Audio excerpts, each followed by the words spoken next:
माझी विनंती आहे, एकदा दलदलची दिली तर वास. पुन्हा असं काही केलं तर शरद पवार म्हणतात त्याला, शरद पवार म्हणतात त्याला.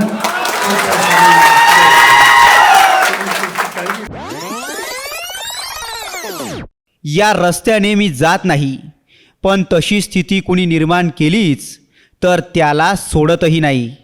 हा इशारा खुद्द शरद पवारांनी दिलाय. शरद पवारांचा लोणावळा येथे दौरा पार पडला. या दौऱ्यातून पवारांनी अजित पवारांना मोठा धक्का दिला. लोणावळ्यात शरद पवारांच्या उपस्थितीत 1-2 नव्हे तर तब्बल 137 लोक पवारांच्या बाजूने आलेत. आमदार सुनील शेळके यांच्या हस्तक्षेपामुळे पदाधिकाऱ्यांनी अजित पवारांच्या राष्ट्रवादीतून राजीनामा दिल्याची चर्चा आहे. शरद पवारांनी या निमित्ताने थेट सुनील शेळकेंना चांगलंच सुनावलंय.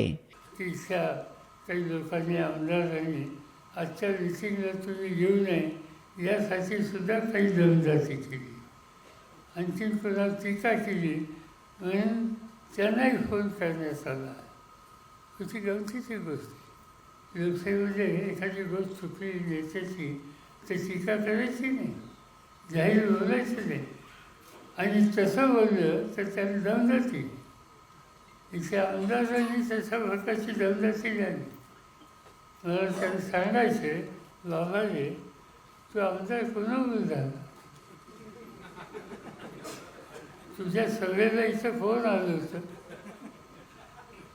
त्यावेळेस पक्षाचा तुझा अध्यक्ष कोण होता.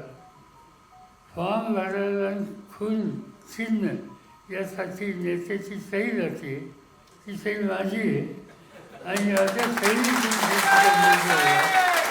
आणि तुम्ही आज त्याच पक्षाच्या त्याच विचाराच्या कार्यकर्त्यांनी जे तुम्हाला निवडून आणण्याच्यासाठी रावले, घाम गाळला, आज त्यांना तुम्ही दमदाटी करता.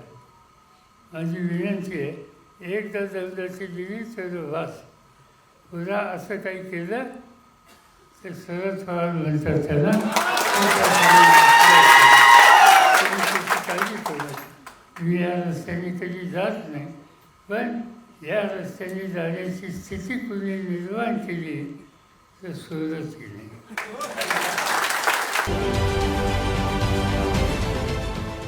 देश विदेशातील प्रत्येक घडामोडींचे लाईव्ह अपडेट मिळवण्यासाठी आता साम टीव्हीच्या सर्व सोशल मीडिया प्लॅटफॉर्मला लाईक, फॉलो आणि सबस्क्राईब करा. तसंच सर्व नोटिफिकेशनसाठी बेल आयकॉन प्रेस करायला विसरू नका.